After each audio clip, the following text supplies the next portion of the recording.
Israel Hamas మధ్య కుదిరినటువంటి శాంతి ఒప్పందాన్ని Hamas ఉల్లంఘించడంపై Trump ఆగ్రహం వ్యక్తం చేశారు.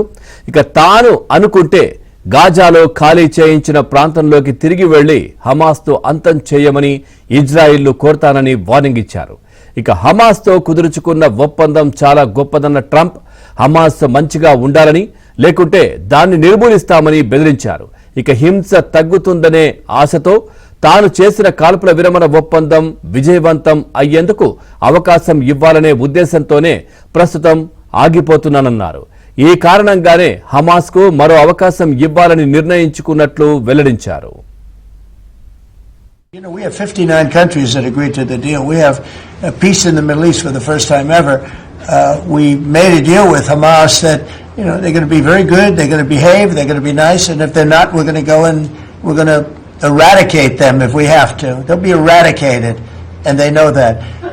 So they went in, and I don't believe it was the leadership, but they had some rebellion in there among themselves, and they killed some people, pretty lot of people. But this is a violent group. You probably noticed over the last 100 years, this is a very violent group of people.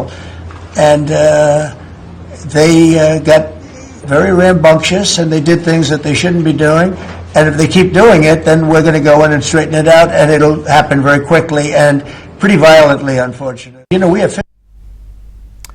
ఇక Trump ప్రతిపాదించిన 20 సూత్రాల శాంతి ప్రణాళికకు సంబంధించి తదుపరి దశ చర్చలకు America సన్నాహాలు ప్రారంభించింది. మరోవైపు యుఎస్ ఉపాధ్యక్షుడు జేడీ వాన్స్ ఆయన సతీమణి ఉషా వాన్స్ మంగళవారం ఇజ్రాయిల్లో పర్యటించనున్నారు.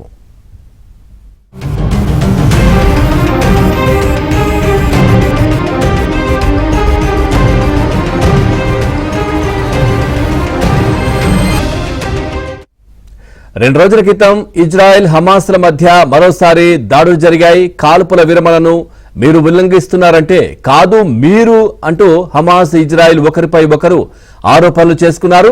ఇక హమాస్ మిలిటెంట్లు తమ సైనికులపై కాల్పులు జరిపారంటూ ఇజ్రాయెల్ రఫా నగరంపై వైమానిక దాడులకు పాల్పడింది. ఈ దాడుల్లో 19 మంది పాలస్తీనియులు ప్రాణాలు కోల్పోయారు. దీంతో పాటు గాజాలోకి వచ్చే మానవతా సాయాన్ని నిలిపివేస్తున్నట్లు కూడా ఇజ్రాయెల్ ప్రకటించింది.